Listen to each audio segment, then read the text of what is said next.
Space scientist भी हमारे साथ जुड़े हुए हैं, शायद वो ज्यादा बेहतर तरीके से बता सके। डॉक्टर सीएम नौटियाल साहब हमारे साथ है। बहुत स्वागत है सर आपका TV9 भारतवर्ष पर। नौटियाल सर, जब हम चंद्रयान 3 मिशन की बात करते हैं, जो आम दर्शक है वो ये जरूर समझना और जानना चाहेंगे कि आखिर भारत के साइंटिस्ट ने इतनी दिन रात की तैयारी, इतनी बड़ी तैयारी क्यों की है इस मिशन को सक्सेसफुल बनाने के लिए? भारत को इससे क्या हासिल होगा जिसे लेकर हम कह रहे हैं कि भारत इतिहास रचने जा रहा है? दूसरा, साउथ पोल पर लैंडिंग के लिए भेजा गया है चंद्रयान 3 को, जिसका इंतजार है आज और तैयारियां भी उसी को लेकर है। ये पूरा प्रोसेस क्या है, क्यों है, जरा इसे समझाएं आप। देखिए, साउथ पोल या दक्षिणी ध्रुव के पास चांद के जब भारत इसकी सॉफ्ट लैंडिंग करेगा तो वो पहला ऐसा देश होगा। और आप जानते हैं कि जापान और इजराइल ने जो अभी हाल में प्रयास किए थे 2019 में और अभी हाल में, वो भी सफल नहीं हुए थे।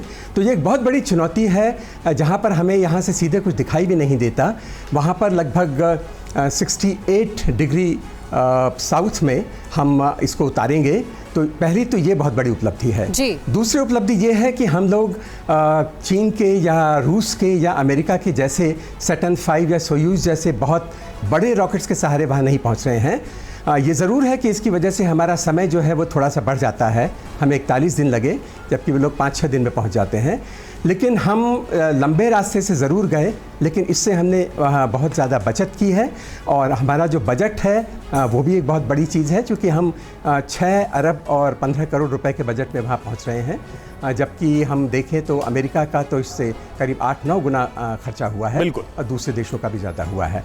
भारत को इस बात पर गर्व इसलिए भी है क्योंकि ये दुनिया का चौथा ऐसा देश बन जाएगा जो चंद्रमा पर सॉफ्ट लैंडिंग करेगा।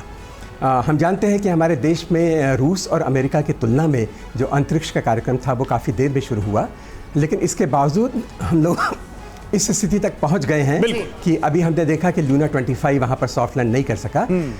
लेकिन हम जितने प्रयास और जितना हमें जानकारी इसरो से भी मिलती रही है बीच बीच में, हमने उन सभी कमियों को दूर करने का प्रयास किया है। बिल्कुल नौटियाल सर, और यही वजह है कि पूरी दुनिया की नजरें भारत के इस मिशन पर हैं, क्योंकि दुनिया में अब तक जिस तरीके के खर्चीले मून मिशन रहे हैं उसके मुकाबले भारत का ये मिशन बेहद किफायती रहा है और ये अपने आप में कौतूहल का विषय है। और देखिए, किसी भी स्पेसक्राफ्ट के लिए चांद पर लैंडिंग बेहद जोखिम भरा काम होता है।